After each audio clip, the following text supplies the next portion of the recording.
बात नहीं कहता हुआ मैं आपको कहना चाहूंगा, आप लोग ईआरसीपी को लेकर मुद्दा बनाओ, आवाज उठनी चाहिए। ईआरसीपी जल्दी बनेगी उतना आपको फायदा है, इसलिए मैं आपसे यही वचन देना चाहता हूं। 7 गारंटी कार्ड दिए गए आपको, गारंटी कार्ड दिए गए, ये आपके सामने खड़े हैं, लेके बैठे हुए हैं। कुछ लोगों पर और भी होगा, ये कुछ लोगों पर है, ये अपने पास रखो। इसमें टेलीफोन नंबर लिखा हुआ आपके, टेलीफोन, ए भाई ए शांत रहो, टेलीफोन नंबर लिखा हुआ है 8587070707। यहाँ पर कॉल करो तो मिस कॉल दोगे, इमीडिएटली आपका पंजीकरण हो जाएगा, टेलीफोन आएगा, आप सुनेंगे उसको, एसएमएस आएगा, अभी बैठे बैठे भी आप कर सकते हो। कहने का मतलब ये है, कृपा करके आप लोग पंजीकरण करवाएं।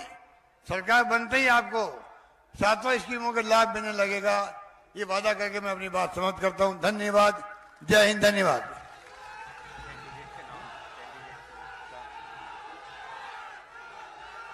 आपके जिले में बिहार से भजनलाल जी उम्मीदवार है, नदवई से जोगिंद्र अवाना है, बयाना से अमर सिंह जाटव है, बरपुर सवार गर्ग है, डी से विश्वेंद्र सिंह जी हैं, कामा से जयदा खान है, नगर से वाजिद अली है। सबको जिताओ, ये मेरी आपसे अपील है। यही बात करता मैं अपनी बात समाप्त करता हूं। धन्यवाद, जय हिंद, धन्यवाद।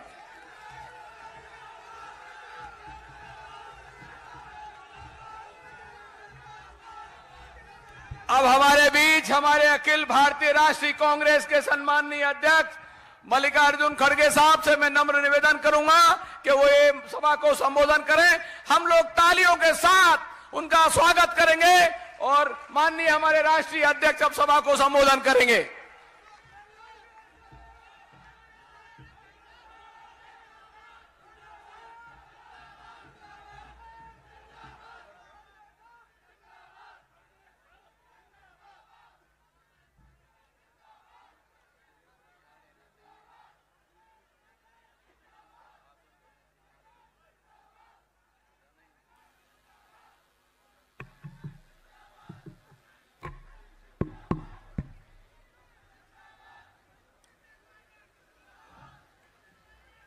आज इस मंच पे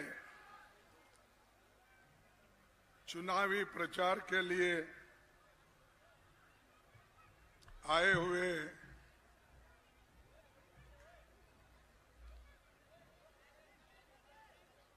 और इस राजस्थान के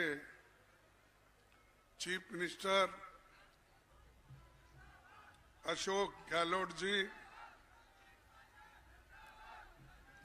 पंडित रामकृष्ण जी,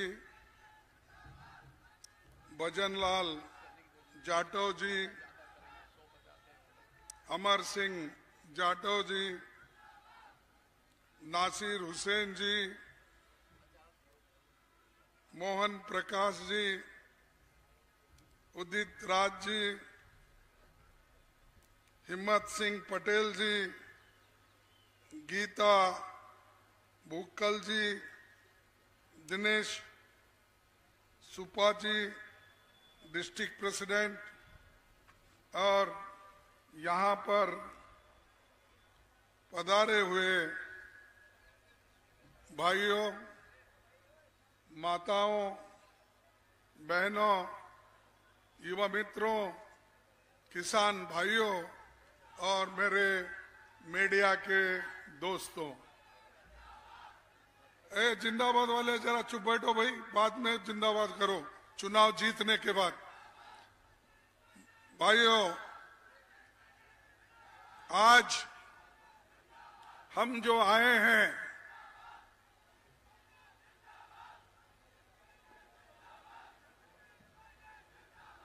अरे उसको बोल दो कौन है, चुप बैठो बोल के सुनो तो सुनो, बोलो नहीं तो बाहर। मैं उन भाइयों से निवेदन करता हूं, हमारे राष्ट्रीय अध्यक्ष बोल रहे हैं, संबोधन कर रहे हैं, आप सुनिए, मेहरबानी करके सब सुनिए जरा।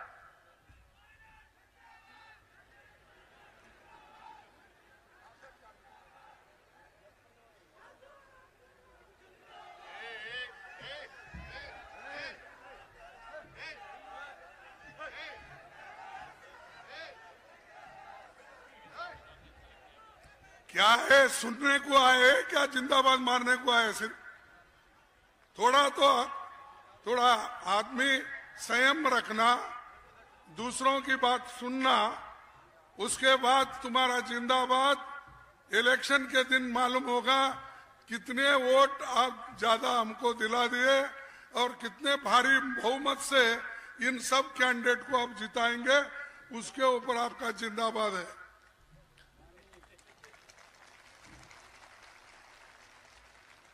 भाइयों, मैं माफी चाहता हूं, हम थोड़ी देर से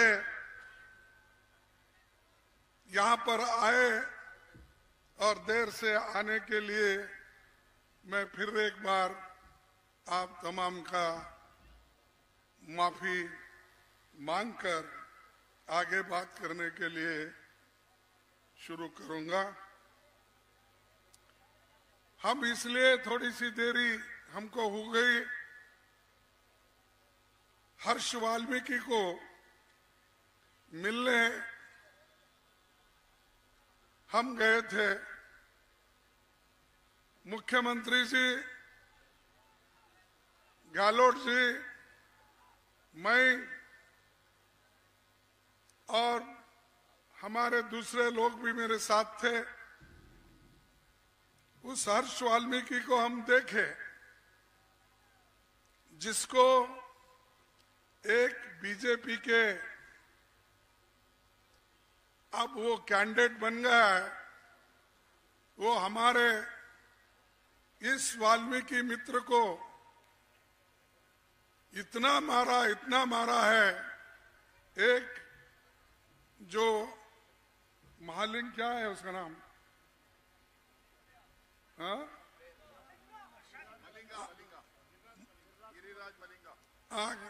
मलिंगा, तो उसके हरेक शरीर पे इतने घाव है, पैर तो चले गए उसके, उठना नहीं होता, ठीक से वो बात भी नहीं कर सकता, ऐसी स्थिति में उसको रखे हैं। और उसको ठीक करने के लिए हमारे गहलोत साहब ने बहुत कोशिश की है, अभी भी कर रहे हैं। उनके पिताजी से भी हम मिले, उनके बहन जो थे वो भी आए थे, उनसे मिले।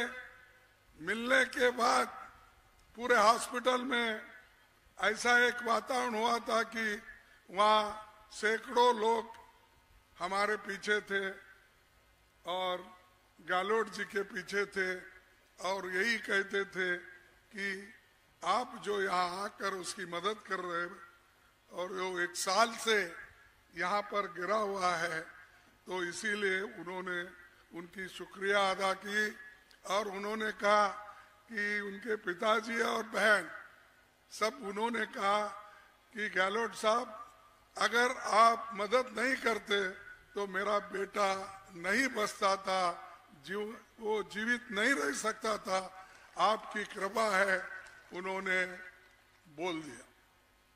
तब उन्होंने बोला कि आइंदा आपको और भी कुछ मदद है, करना है तो मैं जरूर करूंगा।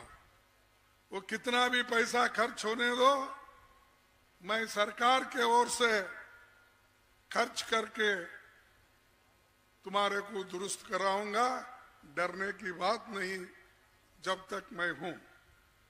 तो ये बहुत अच्छा लगा मुझे, लेकिन अफसोस की बात है, जिस गिरिराज मलिंगा को हमने टिकट काटा, मैं और राहुल गांधी जी मिलकर हम सोचे एक आदमी अगर एक कार्यकर्ता को इतना मारता है, उसकी जान जाने तक उसको मारता है, तो ऐसे आदमी को टिकट देना हमको मंजूर नहीं। हम उस मालिक को, गिरिराज को टिकट नहीं देंगे, चाहे वो कुछ भी होने दो, चाहे हम हारने दो। लेकिन एक आदमी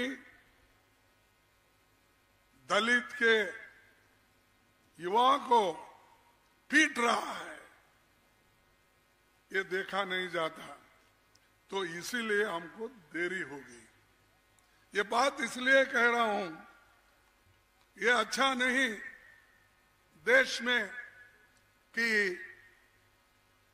गरीब लोगों को या जो कांग्रेस पार्टी का प्रचार करते हैं ऐसे लोगों को गिन गिन कर मारना, उनको अलग रखना, ये कभी हमारे कांग्रेस में बर्दाश्त नहीं किया जाएगा। इसीलिए तो हम उसको टिकट काट कर रखा था। लेकिन दलितों के मसीहा, दलितों गरीबों के लिए रोते रहते हैं। कौन? मैं गरीब हूं, मैं गरीब के लिए लड़ता हूं बोलने वाले मोदी साहब, इसको टिकट दिए गिरिराज मलिंगा को, और वो बीजेपी का कमल चिन्ह पे आज ठहरा हुआ है। एक तरफ गरीब की बात करते हो, एक तरफ दलितों की बात करते हो, और दूसरे तरफ दलितों को मारने वाले, पीटने वाले और उनकी जान की एक बहुत बड़ी जान खतरे में रखने वाले को आप टिकट देकर बुला लेते हो। क्या आपका क्या जा सकता था? अगर एक टिकट उसको नहीं दिए तो क्या होने वाला था? एक आदमी अगर ऐसे विचारधारा का अगर किसी भी पार्टी में हो, उसको स्थान नहीं मिलना चाहिए। अब क्या हो गया? अब ये हो गया, अरे भाई आप पीटो, मारो, जाके बीजेपी में टिकट लो। और ये समझदार लोग दिए हैं टिकट। इधर मोदी जी, शाह जी, ये सब लोग मिलके लोगों को प्रोत्साहन कर रहे हैं। कौन? मारने वालों को, पीटने वालों को। मध्य प्रदेश में जाओ, एक आदिवासी बच्चे को उसके मुंह में यूरिन, पेशाब कर दिया, और उसको भी वहां के शिवराज चौहान पैर धोते हैं और पैर धोकर ये कहते हैं मुझे माफ करो।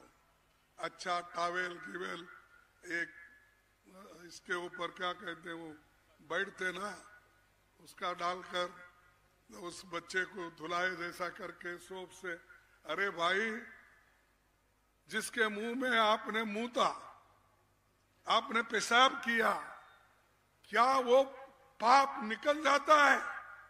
ये जो कलंक बीजेपी के ऊपर है वो कभी नहीं जाएगा। ये जैसा बाबा साहब अम्बेडकर ने एक बात कही थी, अस्पृश्यता मिटाने के लिए क्या करना चाहिए? नहीं, हम नाम बदलना चाहिए अस्पृश्यों का, तो उनको किसी और नाम से पुकारना चाहिए। तब बाबा साहब अम्बेडकर ने कहा महात्मा गांधी जी को भी, गांधी जी कोलसे को, जो कलंक है, कोलसे को अगर आप कितना भी सोप लगाकर, साबुन लगाकर घिसते जाएंगे, वो कोलसा ही निकलता, काला ही निकलता, सफेद नहीं होता। सफेद उस वक्त होगा कोयले को अगर आप जला के भस्म कर दें तभी होगा। वैसा आज अस्पृश्यों को जो लोगों ने, जो पार्टी ने, जो आरएसएस जैसे लोगों ने आज फिर भी तबाह करते वक्त ही आपको हर जगह दिखेंगे। यूपी में दिखेंगे, इधर दिखेंगे, मध्य प्रदेश में, हर जगह। लेकिन यहां पर फौरन एक्शन लेकर हमारे गहलोत साहब ने उसकी जान बचाने के अलावा 4 दफा उस हॉस्पिटल के जाकर उन्होंने मिला।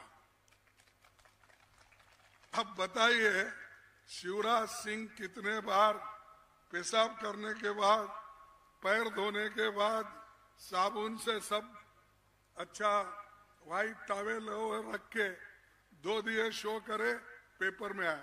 उसके बाद कितने बार गए उसके घर को?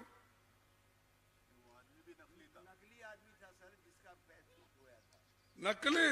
ये देखो, ये क्या झूठ बोलते हैं भाई बीजेपी के लोग। नकली आदमी को वहां रख के छपाया। देखिए, ऐसे ऐसे लोग हैं, तो हमको समझ में आना चाहिए, ऐसे लोगों को जब तक आप सत्ता से दूर नहीं रखेंगे तब तक आप लोगों का भलाई नहीं होगा। किसानों को भी ऐसा ही किए। और मोदी जी ने तो हर समय एक एक नया ड्रामा करते हैं। और मैं बोलते जाऊं,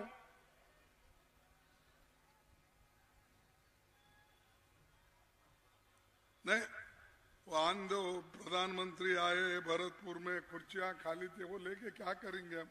एक कुर्सी रहे तो भी उन्हें भाषण करने वाला ही। मोदी जी एक अगर कुर्सी भी है तो ये रहे तो भी अपना भाषण बोलेंगे ही उन्हें।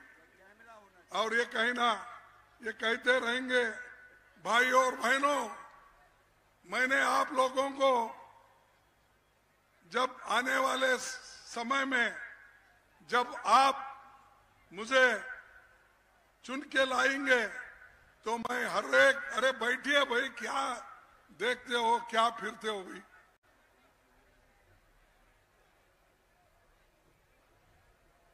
जो लोग गरीब थे उन्होंने ये कहा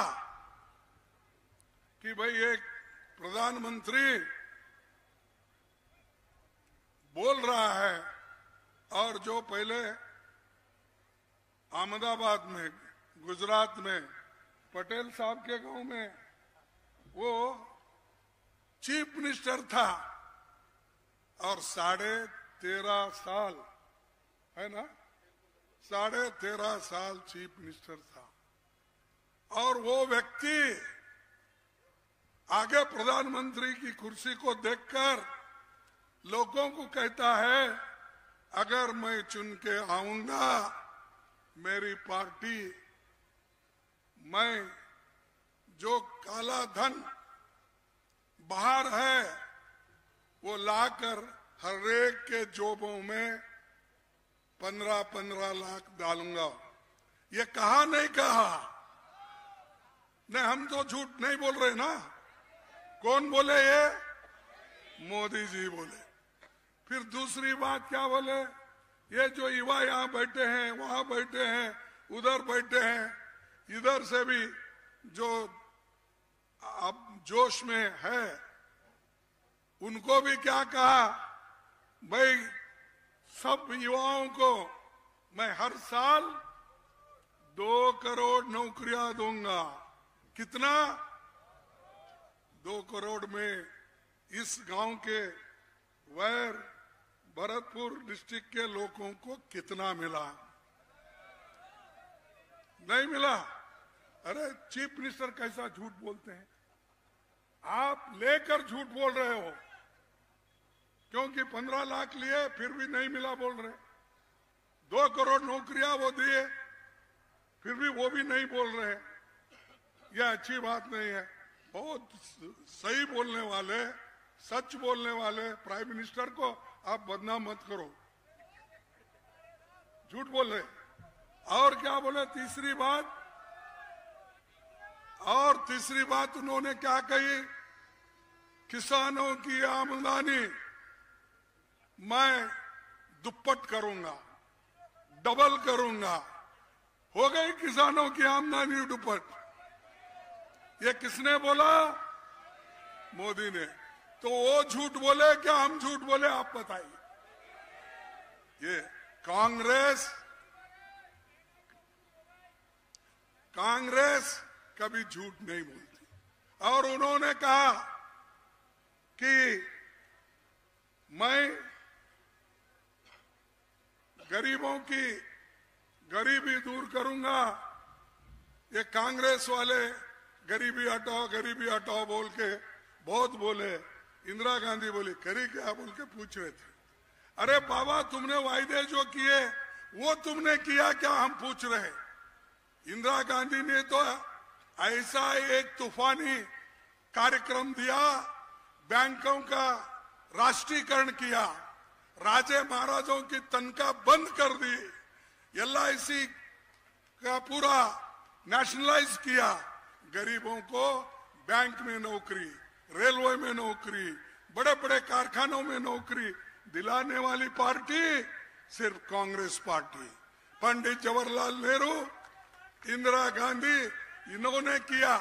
और उन्होंने जो कुछ किया इन्होंने एक एक करके बेच रहे, अदानी को, अंबानी को, फलाने को। अरे हम मेहनत करें, हमने ऐसे बड़े फैक्ट्रियां बनाई, लेकिन तुम एक एक करके बेच के खा रहे हो। इसीलिए मैं आपसे विनती करूंगा, जो आज गरीबों के पीछे ये जो बीजेपी वाले पड़े हैं, और बीजेपी वाले कहते हैं हमेशा, चुप बैठो भाई, अरे चुप बैठो, मोदी के जैसा मत करो, चुप बैठो। कांग्रेस सरकार ने अच्छा काम गांव, गरीब, किसान, मजदूर ये सबको करके दिया। राजस्थान में मैं कई दौरे किया, मैं कहीं भी जाने दो, यहाँ राजस्थान के सरकार के कामों की चर्चा होती है। और वो चर्चा में लोग ये कहते हैं, यहाँ की सरकार हमारे लिए काम की है और हम कांग्रेस पार्टी को जरूर जिताएंगे, ये यहाँ के लोगों का कहना है। मोदी जी कितने भी कोशिश करने दो, लाख कोशिश करने दो, लेकिन इस बार फिर से कांग्रेस ही आएगी।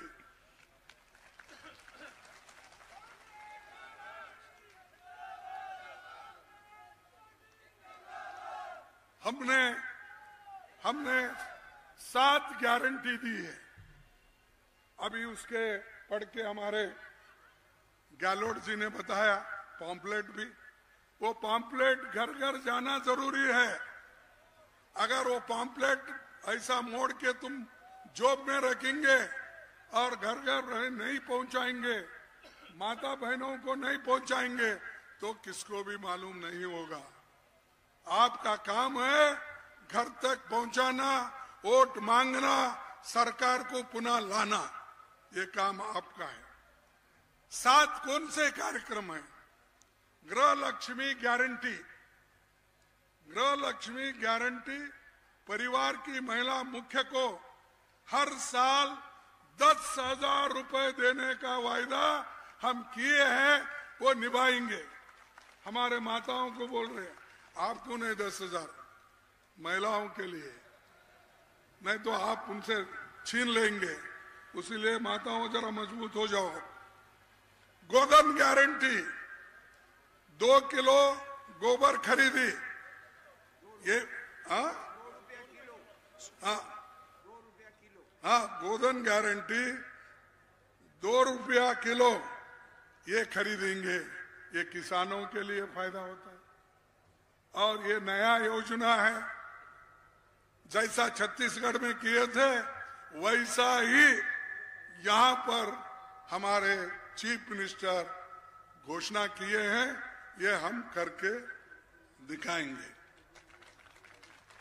युवाओं को फ्री लैपटॉप टैबलेट गारंटी, सरकारी कॉलेज के पहले साल के छात्रों को फ्री लैपटॉप देने का वायदा हमने किया है, वो आपको मिलेगा। आपदा राहत बीमा गारंटी, 15 लाख तक के फ्री बीमा राहत आप लोगों को मिलेगा। मंजूर है? मंजूर नहीं? हाँ, हर दूंगा, मैं कारण दूंगा। जब तक तुम कारण बैठो मैं दूंगा आपको। एक बैठो भाई। हर छात्र के लिए एक, अरे वो कोई बीजेपी का एजेंट आया है, मत सुनो उसकी बात, आप बैठो। आपदा हर छात्र के लिए अंग्रेजी शिक्षा की गारंटी, इंग्लिश में हर बच्चों को पढ़ाने की गारंटी इंग्लिश में, क्योंकि बड़े बड़े लोगों के बच्चे ही वो इंग्लिश में पढ़ते हैं, गरीबों के बच्चे, किसानों के बच्चे, देहात से वो कोई नहीं जा सकता। इसीलिए बंधुओं, गरीबों के लिए अंग्रेजी शिक्षा यहाँ पर कांग्रेस की हुकूमत आई तो ये जरूर लागू करेंगे। राजस्थान के सभी परिवारों के लिए 500 में गैस सिलेंडर, 500 में गैस सिलेंडर, हमारे महिलाओं को ये बहुत बड़ा लाभ होगा। हम जब 500 में रखे थे, मोदी जी ये कहते थे, उस वक्त महिलाओं का दुख देखकर मुझे बहुत हैरान होती है। जब चूल्हे के सामने बैठती है और फूंकती है और चूल्हे पे जो रोटी सेकती है वो देखकर मुझे दुख होता है। बोले ऐसा बोलने वाला इंसान, 500 रुपए सिलेंडर पहले मिलने वाला आज 1100 रुपए हो गए। अब चुनाव आए बोल के 200 रुपए कम कर दिए। ये नौटंकी है। ऐसी बात बोल बोल कर हर बढ़ाना फिर घटाना, बढ़ाना, 100 रुपए बढ़ाना, 2 रुपए घटाना, ये उनकी आदत है। इसीलिए मैं ये कह रहा हूं, वो कुछ करने वाले नहीं। हम पूरा ये 500 में गैस सिलेंडर ये गारंटी दे रहे हैं। और ओपीएस गारंटी, सरकारी कर्मचारी जो भी है उनके लिए ओपीएस कानून लागू किया जाएगा। ये भी हमारी एक, हम कहते हैं तो हम करके दिखाते हैं। अब बाकी के तो आपको मालूम है, चिरंजीवी योजना हो, 16,000 करोड़ रुपए किसानों का कर्ज माफ हो, गरीब परिवारों के लिए महंगाई राहत कैंप का हो, ये सब ने तो आपने देखा है, अनुभव किया है। और इसके अलावा भी जैसा एक हमारे पास इंदिरा कैंटीन खोले थे, यहाँ पर मैं समझता हूँ एक नया इंदिरा जी के नाम पे 8 रुपए में इंदिरा रसोई 8 रुपए में खाना खिला रहे। ये गरीबों की सरकार है। और हम गरीबों के लिए कुछ बोले तो प्राइम मिनिस्टर बोलते हैं ये सब रेवड़ी कर रहे हैं, ये बांट रहे हैं पैसे। और गहलोत पूरी खजाना गरीबों को लुटा के दे रहे हैं, इससे क्या फायदा होगा, ये उनका कहना है। अरे भाई, हम तो गरीब लोगों को दे रहे हैं, तुम तो 15 लाख अमीर की कर्जा माफ किए, किसानों का कर्जा माफ करो, हमने कहा तो नहीं किए। आपने तो 15 लाख करोड़ रुपए अमीर लोगों का कर्जा माफ किए। और ऊपर से कहते हो ये सब रेवड़ी। एक गहलोत ने एक के ऊपर आज तो टीवी देखे होंगे, नीचे आ रहा है उन्होंने और जो भरतपुर की बात बोल रहे थे, मेरे को जो इत्तला आया, पाप बेचारे वहां जब भाषण कर रहे थे लोग ही नहीं थे कहते, थोड़े लोग भेजते जाओ, कम से कम थोड़े लोग आप भेजते जाओ, कम से कम इंफॉर्मेशन तो मिलेगा। तो ये लोग हमको एडवाइस करते हैं, अरे तुम गरीबों के लिए कुछ करते भी नहीं, और इस देश को मजबूत कौन किए? पंडित जवाहरलाल नेहरू जी ने लोकतंत्र का बुनियाद रखा, और हर जगह आज बड़े बड़े कारखाने, बड़े बड़े डैम्स, ब्रिज, रोड, ये सब बने। बड़े कारखाने, एक आधा तो बड़ा कारखाना इनके जमाने में बना। हमारे पास HAL, BEL, BHEL ऐसे बड़े कारखाने बने, लाखों लोग उसमें काम करते हैं। बड़े बड़े यूनिवर्सिटीज बने, इंजीनियरिंग कॉलेज बने। तो इनका क्या है? इनका कुछ नहीं। वो कॉलेज में वही पढ़े बीजेपी के लोग हमारे कॉलेज में, फिर हमको ही गालियां देते आते हैं, तुम तो कुछ नहीं किए। तो ये जो गरीबों के प्रति उनका एक रवैया है, इसको देखकर मुझे हैरानी होती है। और गरीबों की बात करते हैं, गरीबों के लिए हम लड़ते हैं, ये कहते हैं। और परसों एक हमारे हैदराबाद में शेड्यूल कास्ट आदमी जो अपने सब क्या बोलते हैं, वो सब कैटेगराइजेशन के लिए वो कुछ पूछा, तो उन्होंने उसको बुला के अपने बगल में लेकर उन्हों भी रोने लगा और इन्हों भी रोने लगे। अरे भाई, आपको कौन रोका है? आप सेंट्रल गवर्नमेंट आपकी है, वहां केसी गवर्नमेंट जो हैदराबाद की है या तेलंगाना की, वो भी उनके कब्जे में है, दोनों डबल इंजन वाले हैं, फिर क्यों नहीं कर सकते? इसलिए कि हाथी के दांत दिखाने के एक होते हैं, खाने के एक होते हैं। ऐसा है मोदी जी का काम, और मोदी जी हर एक को अलग अलग करके खत्म करने की कोशिश कर रहे हैं। तो हमारे लोग भी डट के, गरीब लोग आज मजबूत हुए हैं, एक हुए हैं, और जरूर कांग्रेस पार्टी को फिर से यहाँ लाएंगे, ऐसा मेरा पूरा विश्वास है। आप लाएंगे ना?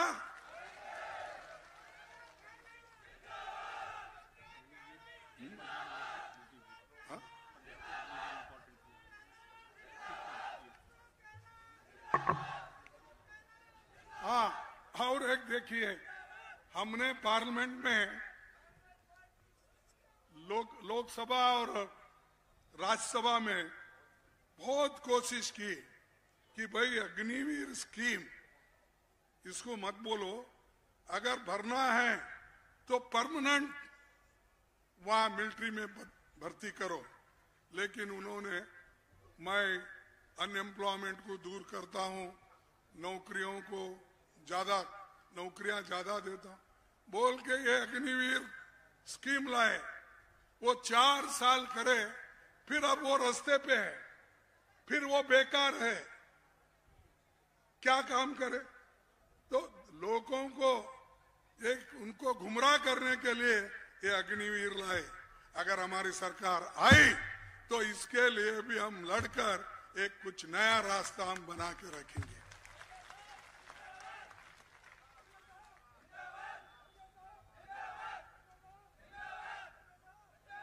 हो गया, बस करो भाई, खड़गे साहब खुश हो गए। और दूसरी चीज, मैंने पब्लिक सेक्टर की बात किया और ये अग्निवीर की बात किया। ये सब नौकरियां ये गरीबों को मिलने वाली थी, रिजर्वेशन इसमें है, लेकिन इन्होंने अपना अलग अलग रंग से schedule caste, schedule tribes, backward class को अलग करने के लिए, नौकरी से इनको दूर रखने के लिए उन्होंने क्या किया मालूम? हर पब्लिक सेक्टर में नौकरी घटाई। 30 लाख नौकरियां गवर्नमेंट में है, रेलवे में है, पोस्ट ऑफिस में है, एजुकेशन में है, पैरामिलिट्री में है, सेंट्रल अपने स्कूल्स में है, सब में है 30 लाख।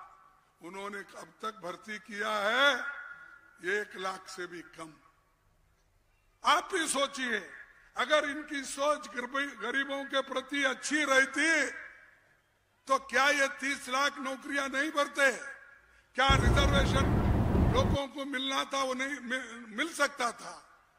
बैकवर्ड्स को मिल सकता था, आदिवासियों को मिल सकता था, लेकिन उनको गरीब को गरीब रखना है, अमीर को अमीर बनाना है। इसीलिए वो हमेशा जो कुछ फायदा देना है वो देंगे अपने मित्रों को, अपने दोस्तों को, उनको सपोर्ट करने वालों को, और हम लोगों को जहां का वहीं रखेंगे। इसीलिए मैं अब ज्यादा नहीं बोलूंगा, क्योंकि हमारे चीफ मिनिस्टर भी जाने वाले और हमारा भी एक प्रोग्राम देर से आने से वहां पर लोग इंतजार कर रहे हैं।